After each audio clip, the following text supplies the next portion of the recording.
નમસ્કાર મિત્રો, આજના વિડીયોમાં આપણે 3 વાત કરશું. એક the 7 habit of highly effective people, એટલે કે અતિ પ્રભાવશાળી લોકોની 7 આદતમાંથી એક પીસીનો સિદ્ધાંત લેવામાં આવ્યો હતો એની. અને બીજું એક જે પાડુરંગ શાસ્ત્રીજી દ્વારા લિખિત પુસ્તક છે, વાલ્મીકી દર્શન રામાયણ, એમનો એક મુદ્દો છે. અને બીજો એમાંથી જ લેવામાં આવેલો છે, અર્થવ્યવસ્થા ઉપર એક આખું ચેપ્ટર છે. તો એને ત્રણેયને હું ટૂંકમાં કહીશ. તો પેલું આપણે જોઈશું પીસીનો સિદ્ધાંત, એટલે કે પ્રોડક્શન કેપેસિટી. પીસી એટલે પી એટલે પ્રોડક્શન અને સી એટલે કેપેસિટી. આપણે બધાએ એક ઈસપની વાર્તા સાંભળેલી છે કે એક ખેડૂત હોય, એની પાસે એક મરઘી હોય અને સોનાનું ઈંડું આપતી હોય, બધાએ સાંભળી છે. અને વધારે લાલચમાં એ મુરગીને મારી નાખે છે. તો અહીંયા લેખક જે સ્ટીફન કોવે છે એ એવું જણાવે છે કે ખેડૂતે અહીંયા પીસીનો નિયમ ભંગ કર્યો છે. પીસીનો નિયમ એટલે કે પ્રોડક્શન અને કેપેસિટીનું જે સંતુલન છે એ બગાડી નાખ્યું. શા માટે? કે વધારે પ્રોડક્શન માટે, એટલે કે વધારે ઈંડા માટે એણે મુરગી મારી નાખી, એટલે એનું હંમેશા માટે નુકસાન કરી નાખ્યું છે. તો કંઈક ને કંઈક આપણા જીવનની અંદર આપણે આવા સિદ્ધાંતોનું ભંગ કરતા હોઈએ છીએ. જેમ આપણે નેક્સ્ટ જોઈએ, હમણાં લાસ્ટમાં એક દુર્ઘટના ઘટી, જે અમદાવાદની અંદર વિજય રૂપાણી બેઠા હતા અને પ્લેન ક્રેશ થયું છે. તો એમાં આ નિયમનો ભંગ થયો છે. પ્રોડક્શન કેપેસિટી એટલે કે એની સાર સંભાળને દેખરેખ રાખવામાં નથી આવી અને અંતે એ મુરગી મરી ગઈ. એટલે પ્રોડક્શન કેપેસિટીનો નિયમ અહીંયા પણ લાગુ પડે છે, આપણા જીવનમાં પણ લાગુ પડે છે. લેખક અહીંયા જણાવે છે કે પોતે એક લોન કાપવાનું મશીન હોય છે, એને એકવાર લઈ આવી અને લોન કાપે છે. પણ એમાં ધીમે જે સર્વિસ કરાવવી ટાઈમે અને દેખભાળ રાખવી એ બરોબર ધ્યાન નથી દેતા, તો એની ધાર વહી જાય છે. તો પછી જ્યારે દિવસ દરમિયાન જે ઘાસ કાપવાનું જે જગ્યા હોય એનાથી એની જગ્યા ઘટી જાય છે, કે ધાર વહી ગઈ હોય એટલે બુઠ્ઠું થઈ જાય, એટલે બધું એનો સમય ને ઉર્જા બંને વેસ્ટ થાય છે, એટલે ધાર કઢાવે છે. પછી પાછું એક બીજું નુકસાન આવે છે, એન્જિન ખરાબ થાય છે.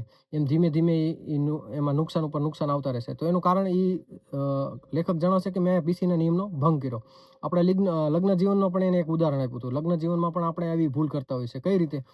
તો કે આપણે પત્ની દ્વારા રાખવામાં આવતી સાર સંભાળને નજરઅંદાજ કરીએ છીએ. જે સૂક્ષ્મ ક્રિયાઓ હોય છે, ક્રમિક, અને એક દિવસ તણાવમાં પરિણમે છે અને લાસ્ટમાં એ ડિવોર્સ સુધી અને ઘર કંકાસનો એક સમસ્યા બની જશે. પીસીનો સિદ્ધાંત, પ્રોડક્શન કેપેસિટી. આપણે કઈ રીતે? તો કે આપણે જે પત્ની છે એ ડેલી આપણું ધ્યાન રાખતી હોય છે. કપડાં ઇસ્ત્રી કરી દે, ગરમા ગરમ ખાવાનું આપે, પણ પતિ એને રોજ ધ્યાન નથી જતું. એટલે નજરઅંદાજ જાણી જોઈ નથી કરતા, પણ નજરઅંદાજ થઈ જાય છે. તો પત્નીને એવું થશે કે આમને કોઈને મારી કદર નથી.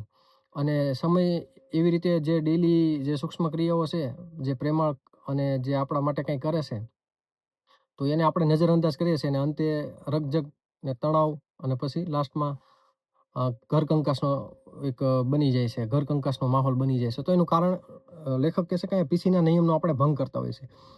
તો આ હતું પ્રોડક્શન કેપેસિટીનો નિયમ. અને નેક્સ્ટ વાત કરીએ આપણે, આમાં એક મુદ્દો ટાંક્યો હતો. ઈવાક્સુ વંશનો એક રાજા હોય છે, સગર. અને લોકો સગરને કહેશે કે તમારા દીકરો છે એ રાજા બનવાને લાયક નથી. તો રામ રાજ્યની અંદરથી પ્રેરણા લઈ અને સગર છે એ પોતાના દીકરાને નથી બનાવતો રાજા.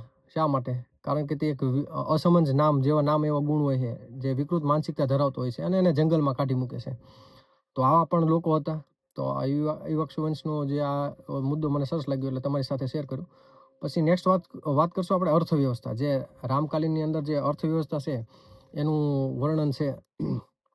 તો આપણે ડિમાન્ડ એન્ડ સપ્લાય ઉપર જે આપણી અર્થવ્યવસ્થા હાલે છે, પહેલાં માનો કે માર્કેટની અંદર ટમેટા કે કોઈ પણ શાકભાજીની સપ્લાય ઓછી છે, તો એની કિંમત વધવાની છે. તો આપણે આ નિયમનો ભંગ કરતા હોઈએ છીએ, અને એના લીધે જે ગરીબ માણસો છે એની ઉપર અસર પડતી હોય છે. આપણે લાસ્ટમાં એક રાજકોટમાં એવું બન્યું હતું કે તેલની સપ્લાય ઓછી કરી નાખવામાં આવી હતી, જાણી જોઈ. અને જે સંગ્રહખોરી છે, જે કૃત્રિમ એક ડિમાન્ડ વધારવા માટે એણે તેલનો સ્ટોક કર્યો હતો. પણ લાસ્ટમાં મગફળીની આવક આવતા એનો એ પેત્રો છે નિષ્ફળ ગયો હતો.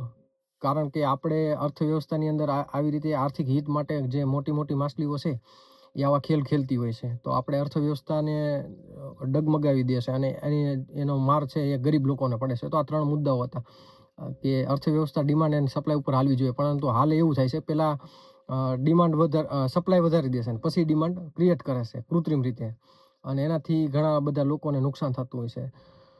તો આ 3 મુદ્દા હતા જે તમને કેવા લાગ્યા એ મને કોમેન્ટ બોક્સમાં જણાવો. જો તમને આ વિડીયો પસંદ હોય તો લાઈક, સબસ્ક્રાઈબ અને શેર કરો. હવે મળશું આપણે નેક્સ્ટ વિડીયોમાં. અને હું તમારી સમક્ષ આમાંથી જે ઝીણા ઘણા બધા મુદ્દાઓ છે એ એક કરી અને તમને સમજાય એ રીતે હું તમારી સમક્ષ લાવતો રહીશ.